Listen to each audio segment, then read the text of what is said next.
அனைவருக்கும் காலை வணக்கம்.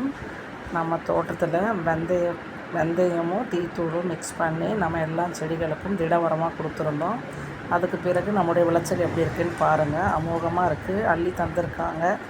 நீங்களும் ட்ரை பண்ணிவிட்டு எனக்கு சொல்லுங்கள். நான் ட்ரை பண்ணிவிட்டேன். செகண்ட் டைம் நல்ல ரிசல்ட் கொடுத்துட்டே இருக்காங்க. இன்றைக்கி 4 மஸ்மெல்லான் காய்ச்சிருந்தாங்க, 2 வெரைட்டி.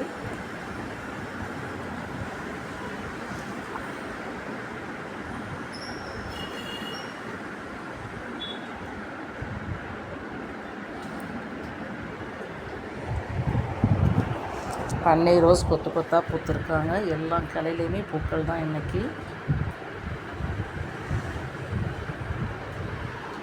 இது வெள்ளை கலர் அரளி எப்படி இருக்காங்க பாருங்கள். அப்படியே நம்ம செம்பருத்தி பூ ரெட்டு, கோழிக்கொண்ட பூவில் மிக்சட் கலர், செம்பருத்தி இன்னொரு செடி, செம்பருத்தி ரெட் கலர் இன்னொரு செடி,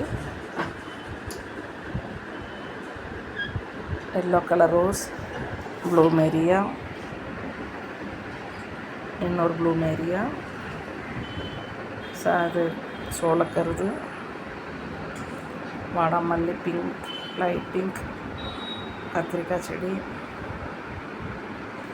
காராமணி, கோழிக்கொண்டை, கத்திரிக்காய் செடி இன்னொன்று,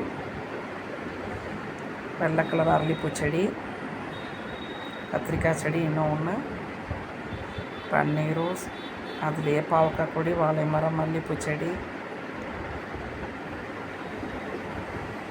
நல்ல சங்குப்பூ, பட்ரோஸ் செடி எல்லாமே இன்றைக்கி ஒரு பக்கம்தான் போட்டிருக்கோம். பாருங்கள் எப்படி இருக்காங்க பாருங்கள். நம்மளுடைய உரங்களுக்கு பிறகு நம்மளுடைய செடியின் வளர்ச்சியை பாருங்கள். எனக்கு ரொம்ப சந்தோஷமாக இருக்குது. எங்களுக்கும் எப்படி இருக்குன்னு பார்த்து ரசிங்க. தேங்க்யூ. ஆல் சப்போர்ட் பண்ணுங்கள், சப்ஸ்கிரைப் பண்ணுங்கள், லைக் பண்ணுங்கள்.